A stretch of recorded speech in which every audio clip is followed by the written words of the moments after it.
Welcome back to the Life Skills Hub. You're watching the Anger Playbook, and this is episode 5, Controlling Your Anger Before It Controls You. So far in the series, we've looked at what anger is, whether or not you have a problem with it, and why we get angry in the first place. In the last episode, we introduced something powerful called PAC. Remember that? P. What happened prior to your anger? A. What actions did you take? C. What were the consequences, good or bad? Today, we're building on that because it's one thing to understand your anger.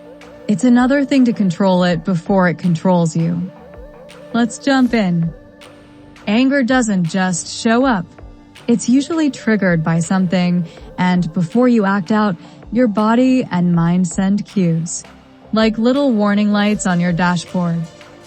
Let's break it down. Let's talk about triggers. A trigger is anything that sets off your anger. For teens, common triggers include feeling disrespected, being embarrassed, especially in front of peers, not being heard or understood, feeling ignored, having no control in a situation, being compared to others, feeling like things are unfair, getting called out in public, pressure from school, family, or friends, fear of rejection, failure, being hurt, or feeling unsafe. Yes, fear can absolutely be a trigger.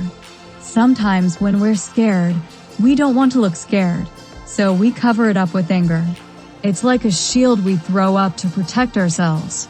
But underneath, we're afraid.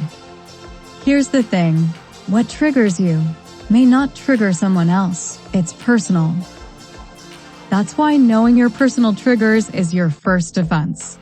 If you don't know what flips your switch, you can't stop it from happening. Now let's talk cues, the signals your body and behavior give you when you're starting to get angry.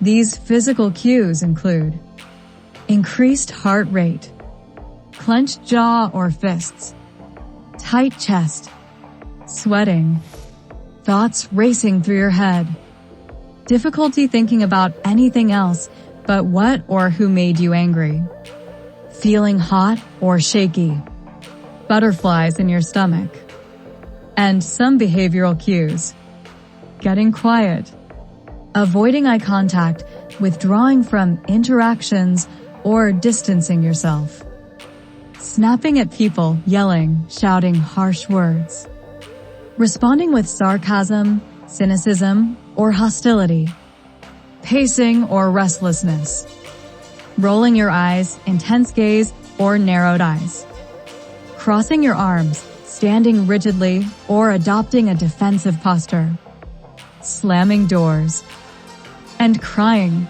Yes, crying can be an anger cue too. Here's the deal. Your body often knows you're angry before your brain admits it. So learn to listen to it. Think of it like your early warning system.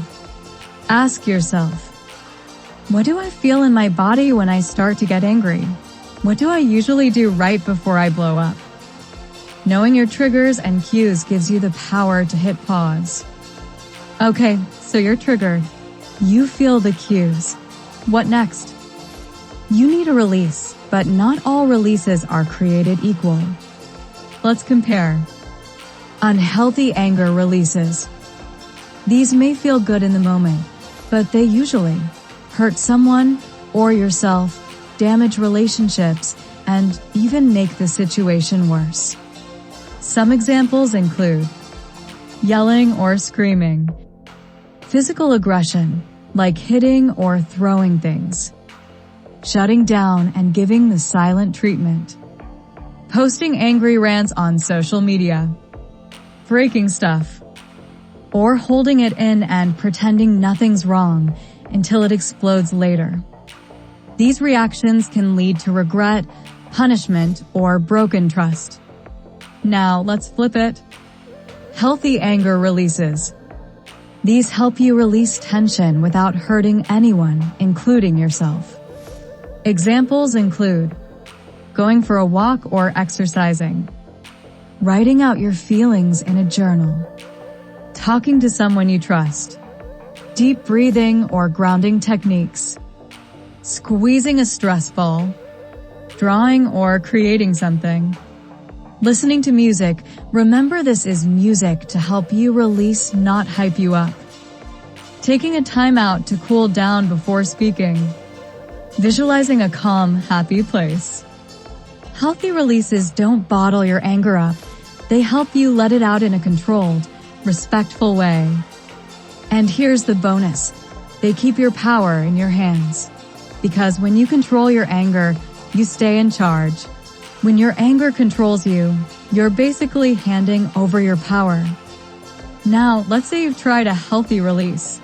You've calmed down a bit. Now what? Here's where your thoughts come in.